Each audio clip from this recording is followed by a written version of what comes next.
नमस्कार श्रोते हो, सर्व दत्तभक्तांना माझा नमस्कार. श्री हरिभाऊ जोशी निटूरकर भाऊ महाराज लिखित श्रीपाद श्रीवल्लभांचे संक्षिप्त चरित्रामृत आपण ऐकत आहात.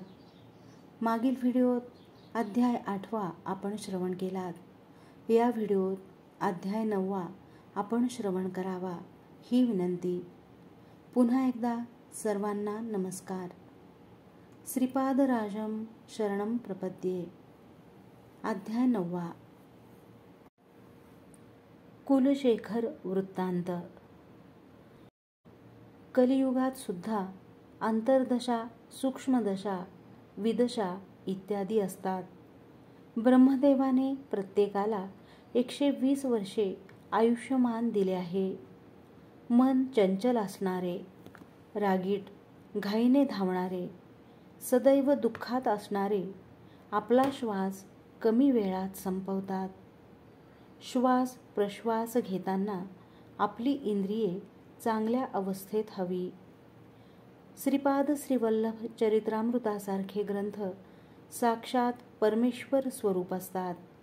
या ग्रंथातील प्रत्येक अक्षर सिद्धशक्ती योगशक्तीने युक्त असते.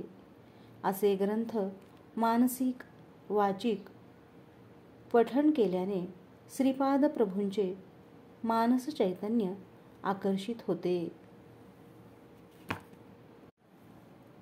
ग्रंथपारायण करणाऱ्या भक्ताचे रोग, बाधा, कष्ट या संबंधित स्पंदने श्रीपादांच्या मानसिक चैतन्यात विलीन होऊन दिव्य अनुग्रहित स्पंदनांच्या रूपाने साधकांकडे येतात. साधकाला इहपर सुखाची प्राप्ती होते. ग्रंथपारायणानंतर कमीत कमी 11 सत्पुरुषांना जेवण घालावे किंवा तितकी रक्कम दत्तक्षेत्री दान करावी. मल्लयुद्धात प्रवीण असणाऱ्याचे गर्वहरण. श्रीपाद प्रभू 4 वर्षांचे असताना कुलशेखर या नावाचा मल्ल तेथे आला. पिठिकापुरातील मल्लांनी श्रीपाद प्रभूंकडे शरणागती मागितली. श्रीपादांनी त्यांना अभय दिले व एका 8 ठिकाणी वाकड्या असलेल्या युवकास भीमास मल्लयुद्धाची आज्ञा केली.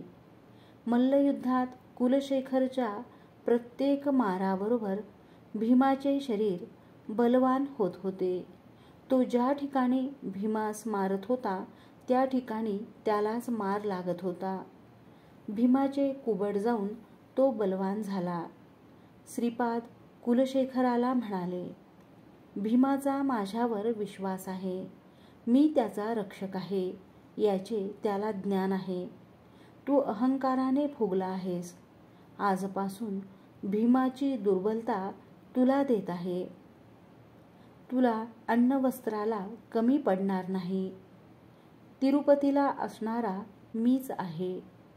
कुलशेखरला क्षणभर श्री व्यंकटेश्वराच्या रूपात दर्शन देऊन श्रीपादांनी कृतार्थ केले.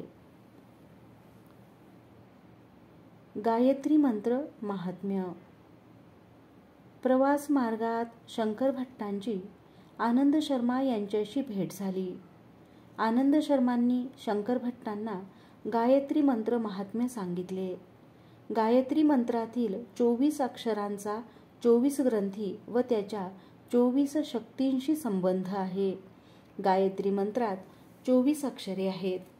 24 संख्येला गोकुळ म्हणतात. गोकुळामध्ये परब्रह्म पराशक्ती श्रीपाद श्रीवल्लभ रूपाने आहे. गायत्री मंत्राचे स्वरूप त्यांच्या निर्गुण पादुका समान आहे. श्रीपादांचे भक्त त्यांना दो चौपाती देव लक्ष्मी असे म्हणत. श्रीपाद प्रभू त्यांना आवडणाऱ्या घरातून 2 चपाती स्वीकारत व दो चौपाती देव लक्ष्मी असे म्हणत. म्हणून 2, 4, 9, 8 संख्या अद्भुत आहे. तेच गायत्री स्वरूप आहे. 8 ही संख्या लक्ष्मीरूप व 9 हे परब्रह्म सुचवते.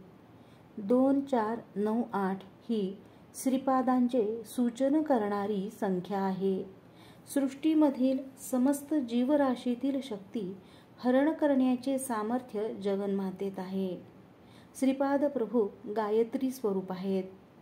ते अनघादेवी समवेत श्री दत्त आहेत. त्यांची मनोवाक काय कर्माने आराधना केल्याने सर्व इच्छा पूर्ण होतात. जीवाची आध्यात्मिक उन्नती गायत्री मातेच्या अनुग्रहाने होते. श्रीपादांची विविध रूपे. 16 वर्षांचे असताना नवयौवन दाम्पत्यरूप श्रीपादांनी त्यांच्या मातापित्यांना नरसिंहवर्मा तसेच बापनार्यू राजमांबा व्यंकटप्पय्या श्रेष्ठी यांना दाखवले. श्रीपादांनी मातेस अवधूत रूपात दर्शन दिले तेव्हा सांगितले, तुझ्या मुलाचा विवाह ठरविल्यास तो गृहत्याग करेल. श्री अनघादत्त हे आदि दाम्पत्य आहे. त्यांना जन्म मरण नाही. ते श्रीपाद श्रीवल्लभ रूपात नरसिंह सरस्वती व स्वामी समर्थ रूपात विहार करतात. त्रेतायुगात भारद्वाज ऋषींनी सावित्र काठकचयन यज्ञ केला होता. याचे फळ म्हणून श्रीपादांचा अवतार झाला. श्रद्धा भक्तीने श्रीपादांचे अर्चन केल्यास किंवा दिव्य चरित्राचे पारायण केल्यास सर्व कामनांची सिद्धी होते. मन, बुद्धी, चित्त, अहंकार यांचे वेगवेगळ्या 40 दिशांनी प्रकंपन होते.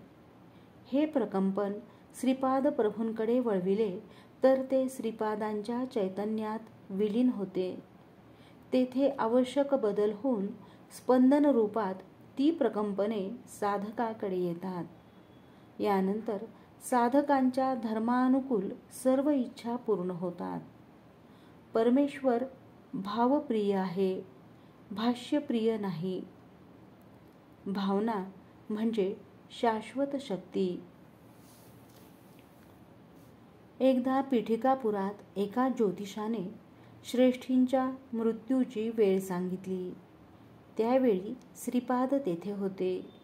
श्रेष्ठींच्या हृदयात असह्य वेदना होताच सुमती महाराणीने श्रेष्ठींच्या हृदयावर स्पर्श केला व श्रीपाद जा असे ओरडले. तेव्हा घरातील बैल मेला. ज्योतिषी धावत आला. श्रीपाद म्हणाले, ज्योतींची ज्योती मी असताना श्रेष्ठींना भय कसले.